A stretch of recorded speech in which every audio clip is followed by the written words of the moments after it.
آج دنیا میں اگر مسلمان امت بے کس و بے بس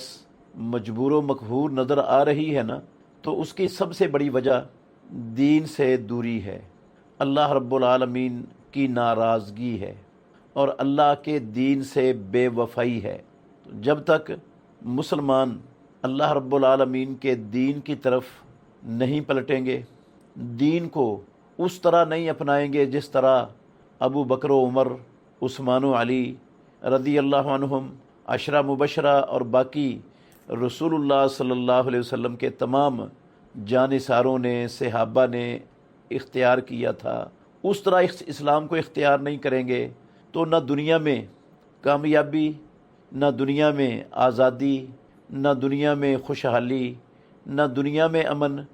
کچھ بھی نہیں ملنے والا، اور نہ آخرت میں جنت آسانی سے ملنے والی ہوگی۔ تو میں تمام مسلمان امت سے یہ درخواست کرتا ہوں کہ یہ دنیا کی زندگی بہت تھوڑی ہے، معمولی ہے، آخرت کی ہمیشہ والی زندگی کے مقابلے میں اس کی کوئی قدر و قیمت اور حیثیت ہے ہی نہیں۔ تو اس زندگی کے چند مفادات کی خاطر اپنی ہمیشہ والی زندگی کو ضائع کر دینا، برباد کر دینا، داؤ پہ لگا دینا، اس کی خاطر اس زندگی کو قربان کرنا، یہ عقل مندوں کو،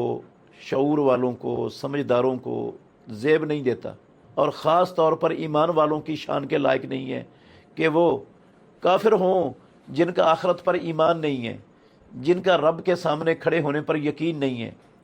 جن کا مرنے کے بعد اٹھنے کے حوالے سے عقیدہ نہیں ہے، وہ تو یہ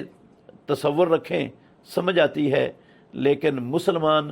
کلمہ پڑھنے والے، اللہ کو رب ماننے والے، محمد الرسول اللہ صلی اللہ علیہ وسلم کو اپنا نبی تسلیم کرنے والے، قرآن کو اللہ کی سچی مقدس کتاب ماننے والے، ان کو یہ زیب نہیں دیتا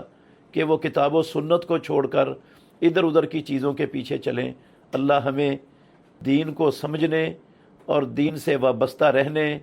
اور اس پر استقامت اختیار کرنے کی اللہ ساری مسلمان امت کو توفیق عطا فرمائے۔